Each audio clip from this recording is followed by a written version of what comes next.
In this video, we're going to talk about some different patterns of exponential growth, the different patterns that we get when we have powers of different kinds of numbers.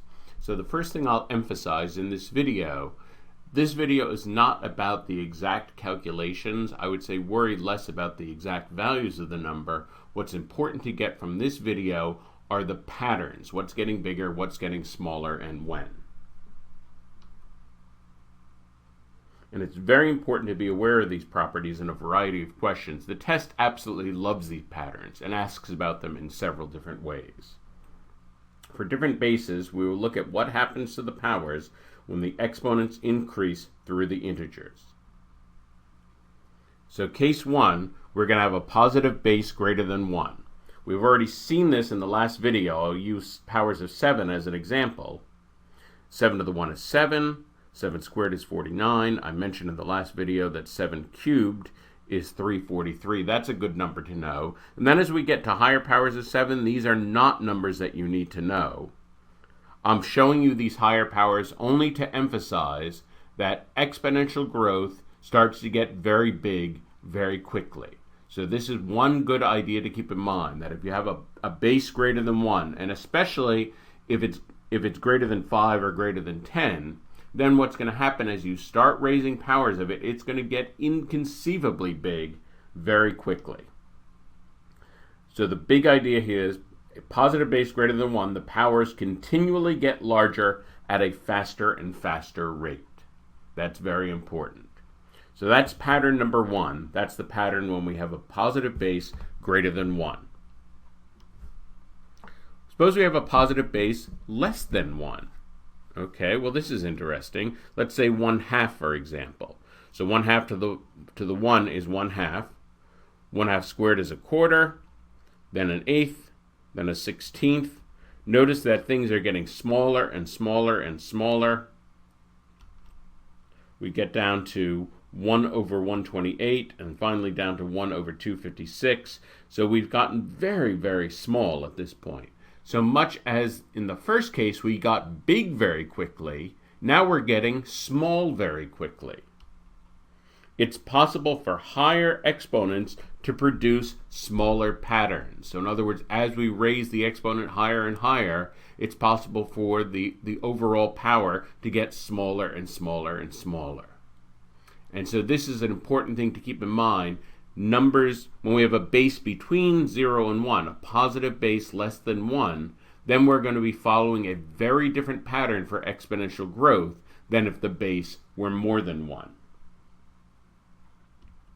Now, even more interesting, let's talk about a negative base less than -1. So this is a number that is negative and it has an absolute value more than 1. So for example, let's just take 3. 3 to the 1 is 3. 3 to -3 squared is positive 9. -3 cubed is -27. -3 to the 4th is positive 81. -3 to the 5th, we talked about this a little in the last video, 3 to the 5th is 243, so -3 to the 5th is -243. And -3 to the 6th is positive 729. So again, notice we have this alternating pattern. We saw this alternating pattern in the previous video. The absolute values of these powers are getting bigger each time, but the positive and negative signs are alternating.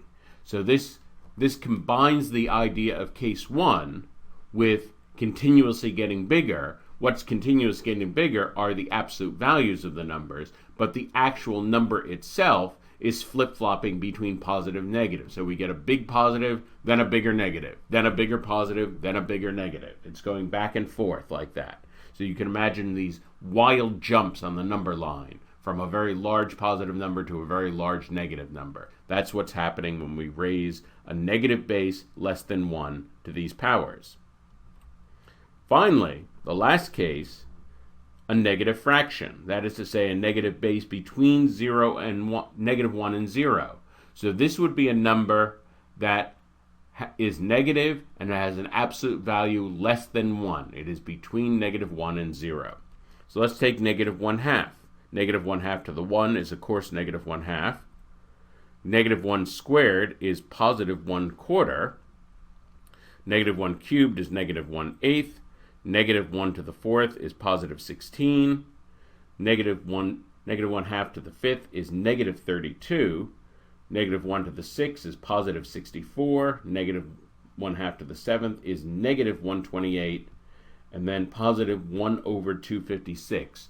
So notice, similar to what was happening in case 2, the absolute values are getting smaller and smaller, but we're flip-flopping again between positive and negative.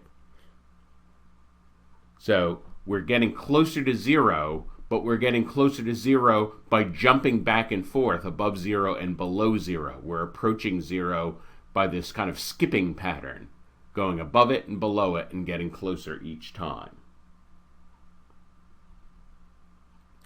Notice that as the exponent increases, whether the power gets bigger or smaller depends on the base. So if we ask the question, is x to the 7th greater than x to the 6th? Well, there's no clear answer. It would be true for positive numbers greater than 1 and false for negatives. Also, if x equals 0, x to the 7th would equal x to the 6th, which would be 0. And that's also a no answer. X to the 7th would not be greater than x to the 6th if it's equal to x to the 6th. Now consider this question.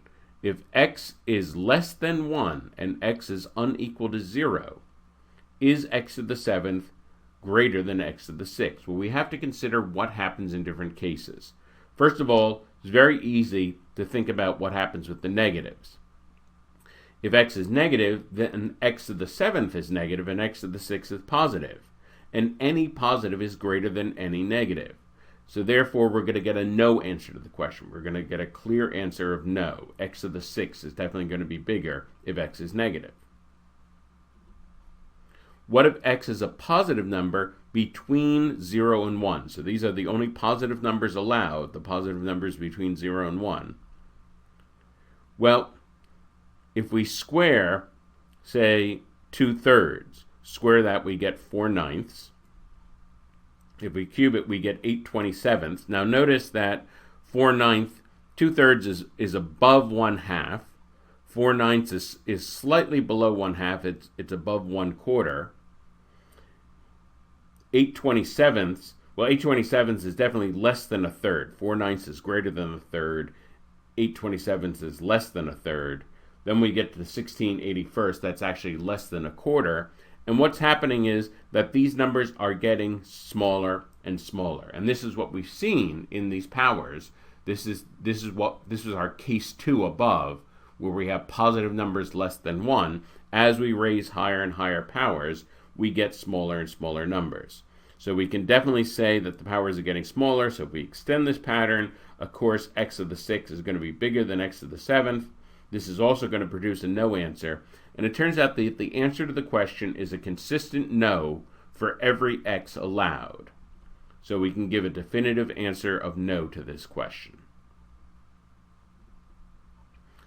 In this video, we discussed the patterns of exponential growth, how increasing the exponent changes the size of the powers for different kinds of bases.